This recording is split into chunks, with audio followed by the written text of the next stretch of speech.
Donc aujourd'hui, c'était un événement spécial parce qu'on vient de créer en fait une association internationale des Amis de Fès avec nos amis qui viennent de France, Bernard, Isabelle qui est la petite fille et qui est la fille de Marcel Becker, Chantal et Georges Michel. Georges Michel. Voilà. Donc c'est une association qui a pour but de faire connaître le patrimoine humain, matériel et immatériel de cette ville à travers le monde et aussi de créer un centre international de documentation sur cette ville. Donc cette association Les Amis de Fès, il avait déjà une histoire parce que Marcel Becker, qui était peintre et un administrateur des Beaux-Arts ici au Maroc, il a déjà créé cette association, les Amis de Fès, et avec le même objectif, c'est-à-dire sauver l'artisanat, sauver la musique andalouse. Et donc, on va essayer en fait de travailler dans cette continuité.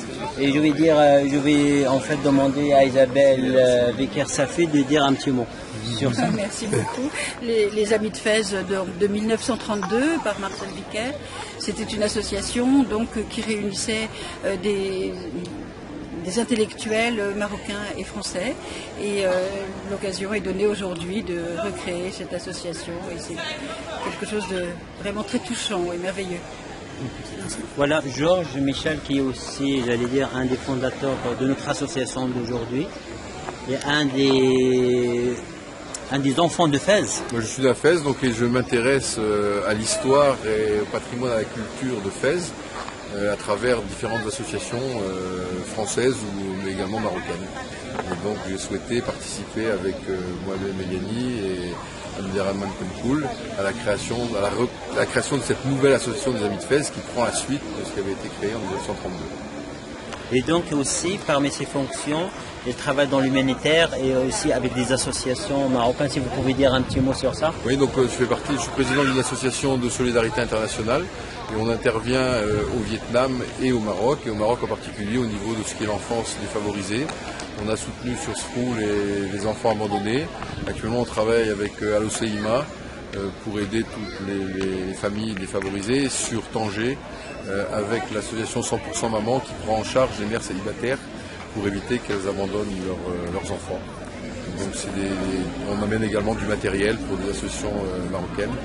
Et on y a aidé sur Midelt, on a amené à Sfrou des camions de pompiers, 3 camions de pompiers. C'est aussi une manière de continuer à être au Maroc. Pour la ville de Fès ? Pour la ville de Fès, on n'a pas fait énormément de choses sur la ville de Fès parce que y a beaucoup de gens qui travaillent sur Fès et on a préféré cibler donc sur Sfrou, sur Midel, sur Tatiouine, des endroits où il n'y a pas beaucoup d'associations qui s'y intéressent. Et pourtant vous êtes le fils fidèle de Fès ? Je suis le fils fidèle de Fès mais aussi de Sfrou parce que mon père était ingénieur électricien et il a fait l'électrification rurale de Sfrou et de Barlil, et donc c'est pour ça qu'on a gardé des contacts et que c'était plus facile d'intervenir sur une ville comme Sfrou où on avait encore beaucoup d'amis. Merci beaucoup et voilà Bernard. Moi je n'ai rien de plus à dire que j'ai épousé un des fruits du jardin des Hespérides, n'est-ce pas? Et mon épouse qui est Isabelle. Et je peux qu'être, voilà, avec Chantal, nous sommes des pièces, je dirais, rapportées, mais très amoureuses du Maroc. Très amoureuses du Maroc, et très amoureuses du Maroc. Voilà, donc Chantal, c'est la femme de Georges. Elle est aussi une amie et une amoureuse du Maroc et elle contribue en fait à sa façon d'allier à la conservation de la beauté du Maroc. Je tâcherai de continuer dans ce sens-là. Un petit mot pour la ville de Fès.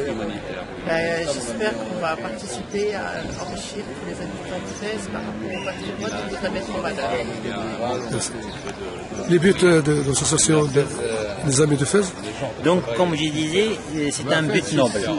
Donc, avec nos amis universitaires, architectes, archéologues, on va essayer en fait de faire connaître, disons, le patrimoine humain de Fès, matériel et immatériel, l'artisanat, Donc ils communiquaient autour en fait de toutes les festivités qui touchent à Fès, comme le festival de la musique sacrée, le festival de Sophie. Donc on a en fait cette mission qu'on espère accomplir avec succès.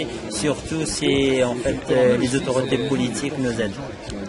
Raviver la mémoire, en quelque sorte, qui est une sœur obscure et que l'on voit qui n'est pas toujours de face, mais qui passe comme une image. C'est une citation super bien. Merci beaucoup et j'espère en fait on espère concrétiser ça. Inch'Allah, voilà. العلاقة مع الإخوان اللي بغاو يحيوا هذه جمعية الصداقة الفرنسية المغربية واصدقاء مدينة فاس هي علاقة يعني تمتد عبر سنوات. هي محاولات متجددة ومتعددة النبش في الوثائق المشتركة ما بين فاس وما بين الفرنسيين اللي عاشوا فيها او الورثه ديال الفرنسيين اللي عاشوا هنايا في الفتره ديال الحمايه، وهي فتره يعني بقات مطبوعه في الذهن وفي الذاكره ديال هاد الناس اللي عاشوا الوالدين ديالهم في فاس. فلذلك يعني احياء هاد الذكريات ونجعلها وسيله من وسائل تقويه الصداقه ما بين فرنسا والمغرب تبقى دائما مهمه، وهي بالاساس علاقات ثقافيه. شكرا.